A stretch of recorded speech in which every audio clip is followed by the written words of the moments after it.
Hey guys, I am Indra Kumar Shrivanshi and once again welcome to my YouTube channel Anand Career Institute। आज हम discuss करेंगे fields क्या हैं। Fields दो प्रकार की होती हैं और स्केलर फील्ड का ग्रेडियंट का डेरिवेशन आज हम ड्राइव करेंगे। ग्रेडियंट क्या है यह भी एक्सप्लेन करेंगे। Let's start. चलिए दोस्तों देखते हैं स्केलर फील्ड। यदि किसी क्षेत्र में स्केलर राशि फाई का मान स्थिति के साथ बदलता है, अगर किसी भी क्षेत्र में जो अदिश राशि स्केलर राशि का मान स्थिति के साथ बदलता है, मतलब हर एक पॉइंट में उसकी वैल्यू उस क्षेत्र में है, कुछ ना कुछ है।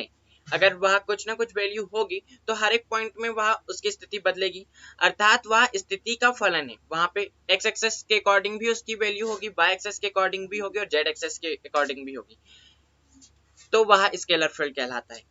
देखिए एग्जाम एक्सप्लेन करते हैं। यदि किसी क्षेत्र में स्केलर राशि फाई का मान स्थिति के साथ बदलता है, अर्थात फाई स्थिति एक्स वाई जेड का फलन होती है, तो वह स्केलर फील्ड कहलाता है या स्केलर क्षेत्र कहते हैं।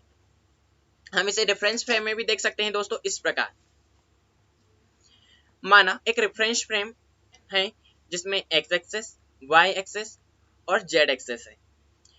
यहाँ पे एक पॉइंट पर एक अदिश राशि लैम्डा स्थित है। इसकी एक्स एक्सेस से दूरी 2 सेंटीमीटर, वाई एक्सेस से दूरी 2 सेंटीमीटर और जेड एक्सेस से दूरी 3 सेंटीमीटर है। अतः इसका इस बिंदु पर स्थिति क्या होगी? 2, 2, 3। इसी प्रकार जब यह अदिश राशि मूव करके, अगर यह राशि यहाँ से इस बिंदु पॉइंट से मूव करके इस पॉइंट पर पहुंचती है, तो यहाँ पे एक्स एक्सेस, वाई एक्सेस और जेड एक्सेस के अकॉर्डिंग इसकी वैल्यू चेंज हो जाती है। अतः यहाँ पे इसकी वैल्यू बदल जाएगी। यहाँ इस स्थिति पे इसकी वैल्यू हो जाएगी 4, 3, 5। अतः वह स्थिति का फलन है। तो स्केलर फील्ड को हम आपको समझ में आ गया होगा स्केलर फील्ड क्या होती है।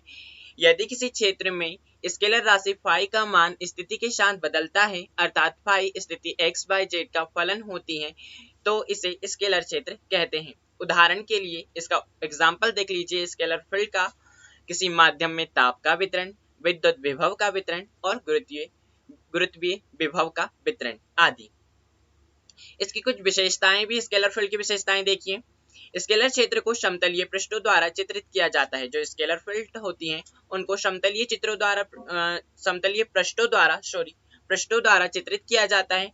इसमें से प्रत्येक पृष्ठ पर फाई का मान नियत होता है। प्रत्येक पृष्ठ पर फाई का मान नियत होता है। एक पृष्ठ के प्रत्येक बिंदु पर फाई का मान समान होता है। अब हम देखते हैं वेक्टर फील्ड।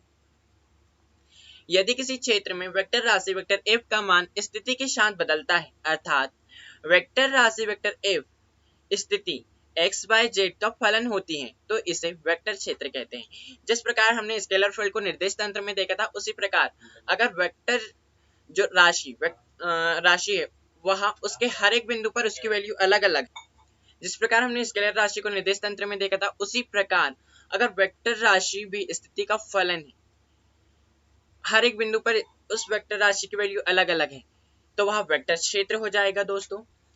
अतः वेक्टर क्षेत्र, यदि किसी क्षेत्र में वेक्टर राशि वेक्टर एफ का मान स्थिति के साथ बदलता है, अर्थात वेक्टर राशि वेक्टर एफ स्थिति एक्स वाई जेड का फलन होती है, तो इसे वेक्टर क्षेत्र कहते हैं। उदाहरण देख लीजिए। किसी तरल में वेग का वितरण, विद्युत क्षेत्र की तीव्रता का वितरण आदि इसके एग्जाम्पल है। वेक्टर फील्ड की जो विशेषताएं हैं वह देख लीजिए।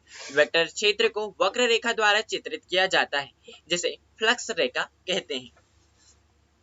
इस रेखा के किसी भी बिंदु पर खींची गई स्पर्श रेखा उस बिंदु पर वेक्टर की दिशा बताती है।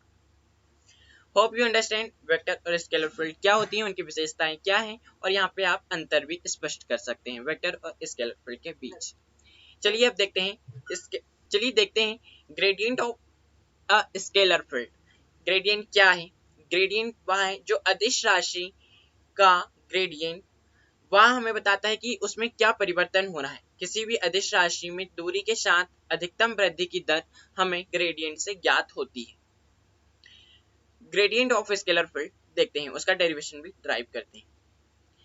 किसी स्केलर क्षेत्र का ग्रेडियंट वह वेक्टर राशि होती है जिसका परिमाण किसी बिंदु पर उस स्केलर राशि की दूरी के साथ अधिकतम वृद्धि की दर के बराबर होता है।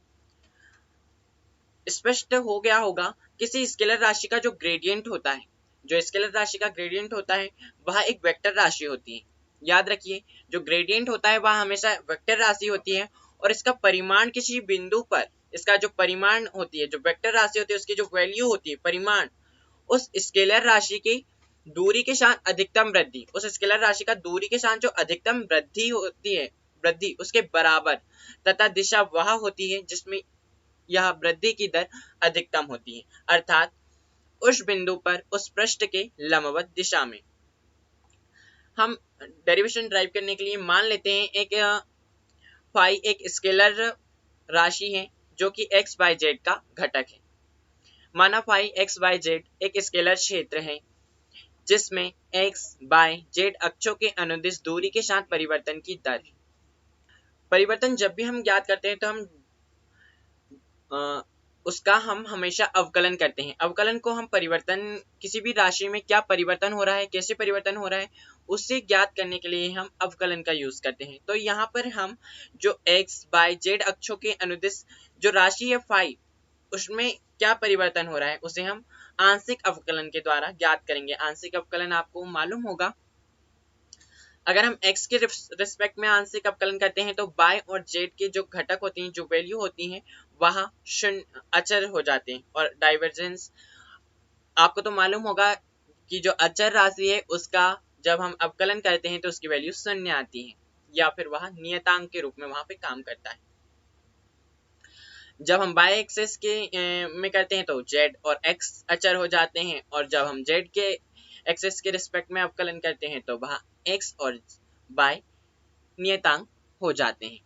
तो हम देखते हैं, माना फाई x बाय z एक स्केलर क्षेत्र है जिसके x बाय z अक्षों के अनुदिश दूरी के साथ परिवर्तन की दर, अर्थात आंशिक अवकलज हो रहा है। यहाँ पे करने पर दूरी के साथ क्या परिवर्तन हो रहा है यहाँ हमें पता चल गया।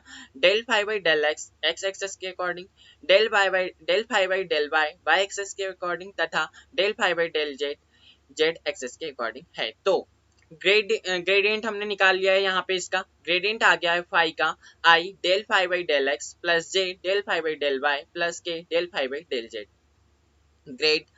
ग्रेड फाई, इसको हम ग्रेडियंट को इस प्रकार से भी लिख सकते हैं, grad del into phi i del phi by del x plus j del phi by del y plus k del phi by del z into phi. जहां पर जो ग्रेडियंट है, सॉरी, जो डेल की वैल्यू है वह है i del y del x plus j del y by del y plus k del y by del z. अब देखिए, हम चित्र के अकॉर्डिंग समझते हैं। माना चित्र 1.8 में देखिए, कोई स्केलर राशि है जहां जो कि बिंदु P में थी, अब वहां पृष्ठ S में जा रही है, तो वह किस दर से अधिकतम वृद्धि होगी, यहाँ परिवर्तन हम ज्ञात करते हैं। चित्र में माना चित्र में 1.8 में एक दूसरे के समीप दो पृष्ठ S1 व S2 स्थित हैं, S1 और पृष्ठ S2, जिन पर स्केलर फलन के मान क्रमशः। अब देखिए, जब वह बिंदु पृष्ठ S1 पर थी फाई राशि, तो बिंदु P पर स्थित थी। P को हम यहाँ पर स्थिति सदिश का यूज करेंगे, तो इसका स्थिति क्या हो गई, OP, और जो इसकी वैल्यू हो गई O से यहाँ कितनी दूरी पर है, O से यहाँ वेक्टर R दूरी पर है, तो इसकी वैल्यू हो गई OP is equal to vector R तथा OQ। अब जहाँ जो अदिश राशि है वह मूव कर पृष्ठ S2 पर पहुंचती है, तब उसकी दूरी हो जाती है वेक्टर R प्लस dr, अर्थात वह बिंदु Q पर O से कितनी दूर हो जाती है, वेक्टर R प्लस dr। तो OQ की वैल्यू हो गई OQ is equal to vector R plus dr। अब हम इसका विस्थापन सदिश ज्ञात कर लेते हैं। हमको परिवर्तन ज्ञात करना है तो विस्थापन ही किया ना, फर्स्ट अंतिम बिंदु माइनस प्रारंभिक बिंदु, तो हमें विस्थापन पता हो जाता है। तो हमने OQ माइनस OP किया तो आ गया PQ is equal to dr। अब देखते हैं, यदि पृष्ठ S1 पर स्थित किसी बिंदु P से पृष्ठ S2 के लंबवत दूरी, हमने माना पृष्ठ S1 पर एक बिंदु P है, P से पृष्ठ S2 की लंबवत दूरी PP' है। यहाँ हमने मान लिया चित्र में कि जो पृष्ठ S1 है उस पे बिंदु P से पृष्ठ S2 की लंबवत दूरी PP डैश है, जिसकी वैल्यू कितनी है, हमने dn मान लिया है। PP डैश है जो कि dn के बराबर है, तथा PP डैश की दिशा में एकांक सदिश जो PP डैश है P और P डैश इसकी दिशा में हमने एकांक सदिश माना n कैप है। तो PP डैश की वैल्यू क्या हो जाएगी, PP डैश बराबर हो जाएगा, जब हम इसे थीटा के अकॉर्डिंग जो भी वेक्टर जिस थीटा के साथ जब हम इसे घटकों में विभाजित करते हैं x साइन थीटा और कॉस थीटा, तो जो थीटा कोण बनाता है एक्सेस के साथ जो थीटा कोण बनाता है वह कॉस थीटा कहलाता है, और जहां जो लंबवत होता है वह साइन थीटा कहलाता है। तो यहाँ पे पी डैश की वैल्यू हो जाएगी पी क्यू कॉस थीटा, और पी क्यू की वैल्यू हमने देखी थी, पी क्यू की वैल्यू है डी आर, तो ये क्या हो जाएगा, और पी डैश की वैल्यू हमने डी एन और पी क्यू की वैल्यू डी आर ये माना था। तो D N is equal to P dash की जगह हमने डी एन रख दिया और P Q is equal to D R रख दिया, और कॉस थीटा तो कॉस थीटा था। अब हमने थीटा और उसकी दिशा में एकांक सदिश क्या देखा था, एकांक सदिश हमने देखा था एन कैप, तो हम इसे इस प्रकार से लिख सकते हैं D N is equal to N cap dot D R. अब चूंकि हमें मालूम है दो पृष्ठों के बीच की लंबवत दूरी उनके बीच की न्यूनतम दूरी होती है, हम देखते आप सोचिए अगर कोई पार्टिकल एक बिंदु से दूसरे बिंदु पर मूव कर रहा है, उसमें हमें अधिकतम परिवर्तन ज्ञात करना है, मतलब उस हमें यह ज्ञात करना है कि वह इस क्षेत्र से पृष्ठ S1 से पृष्ठ S2 में पहुंचकर कितनी दूरी तय की उसने। तो हमें पता है कि पृष्ठ S2 में पहुंचा होगा, तो हम ऐसी दूरी ज्ञात करेंगे जो न्यूनतम हो, पार्टिकल बहुत कम दूरी तय करना पड़े और वह पहुंच जाए पृष्ठ S2 पर। तो हमें मालूम है कि किन्हीं भी दो पृष्ठों के बीच की जो लंबवत दूरी होती है उनके बीच की न्यूनतम दूरी होती है, तो हमने यहाँ पे लंबवत दूरी को लिया है, न्यूनतम दूरी होती है। अतः बिंदु P पर स्केलर क्षेत्र फाई के बढ़ने की दर del phi by del n हमने बोल दी। अब जो पृष्ठ P है बिंदु P पर स्केलर क्षेत्र फाई के बढ़ने की दर को हम यहाँ पे आंशिक अवकलन इस प्रकार से इसको करेंगे del phi by del N, दिशा पी डैश में अधिकतम होगी। हाँ, अब हम इसमें परिवर्तन ज्ञात कर रहे हैं इसलिए हम आंशिक अवकलन करते हैं। मैंने बताया था आपको D phi is equal to del phi by del N, यहाँ पे हमने अभी बोला del phi by del N, और डी एन की वैल्यू हमने नेक्स्ट पेज में अभी देखा था, D N is equal to N cap dot D R होता है, तो वही हमने यहाँ पे डी एन की वैल्यू पुट कर दी।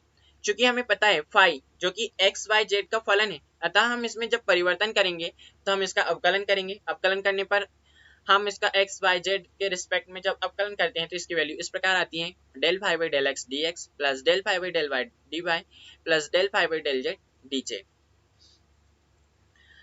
अब हम इसे इस प्रकार से भी लिख सकते हैं i del phi by del x plus j del phi by del y plus k del phi by del z dot i D x plus J D Y plus के डी जेड। जब हम इनका फिर से dot multiplication करेंगे दोस्तों, तो D phi की जो वैल्यू है del phi by del X D x plus del phi by del Y D Y plus del phi by del Z D Z प्राप्त होती है। हमने इसको समीकरण 1 दिया था, अब हम इसे समीकरण यहाँ पे हमने फर्स्ट डेरिवेशन में यह जो वैल्यू थी वह किसकी वैल्यू थी, डेल फाई की वैल्यू थी, यह वैल्यू आ गई है, तो यह वैल्यू हमने यहाँ पे रख दी, और I D x plus J D Y plus के डी जेड इसकी जो वैल्यू है वह डी आर, यह बिंदु में परिवर्तन दर्शा रहा है, तो यहाँ डी आर की वैल्यू है इसलिए डी आर कर दिया हमने del phi dot D R. तो समीकरण 1 और समीकरण 2 दे दिया, तो समीकरण 1 और 2 से स्पष्ट है जब लेफ्ट हैंड साइड बराबर होगा तो राइट हैंड साइड भी बराबर होगा, तो हमने इक्वल करके रख दिया उन्हें, del phi dot D R is equal to del phi by del N N cap dot D R. तो डी आर दोनों पक्षों में था इसलिए डी आर कैंसिल आउट हो गया, और आ गई value del phi is equal to del phi by del N N cap. यहाँ ग्रेडियंट का व्यंजक आ गया, ग्रेडियंट ऑफ स्केलर फील्ड का यह व्यंजक हो गया दोस्तों। अब इस व्यंजक से हमें क्या ज्ञात होता है यह देख लीजिए। अतः इस व्यंजक से स्पष्ट है, यदि किसी पृष्ठ पर फाई नियतांक है तो D phi is equal to 0, अर्थात del phi dot D R is equal to 0 होगा।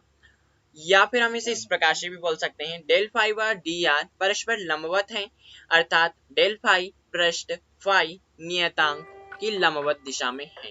होप यू अंडरस्टैंड दोस्तों। अगर मेरा चैनल आपको अच्छा लगा होगा तो प्लीज शेयर कीजिए अपने दोस्तों में, ताकि वह भी बीएससी फर्स्ट ईयर की वीडियोस का लाभ ले सकें। Thank you for watching my video.